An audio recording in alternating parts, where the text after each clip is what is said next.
Hi hello ఎలా ఉన్నారు? అందరూ బాగున్నారు కదండి. బూడిద గుమ్మడికాయ అండి. బూడిద గుమ్మడికాయ అంటే దాని పైన అంతా బూడిదగా తెల్లగా ఉంటుంది అనమాట.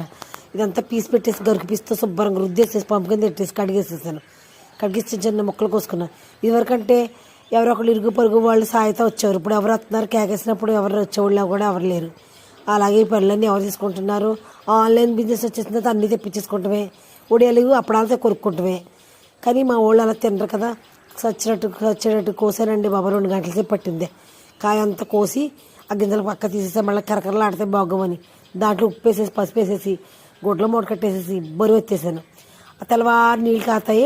పొద్దున్నే మన పిండి రుబ్బేసుకుని వడియాలు పెట్టేసుకుందాం. మీ వడియాల పని ఎంతవరకు వచ్చిందో కామెంట్ పెట్టండి. నా ఛానల్ లైక్ చేయండి, షేర్ చేయండి, సబ్స్క్రైబ్ చేసేసుకోండి. అలాగే కొంచెం ఆదరించండి. మరీ చూసి వెళ్ళిపోకండి. లైక్ చేయండి, సబ్స్క్రైబ్ చేసుకున్నారనుకోండి కొంతమంది ఇంకోళ్ళు చూస్తారన్నమాట. ఎక్కువ లైక్లు వచ్చిరా బాబు అని చూస్తారు. లేకపోతే మీలాగానే వాళ్ళు కూడా ముందుకు పైకి టక్ మళ్ళీ గెంటేస్తారు నా రీల్ని.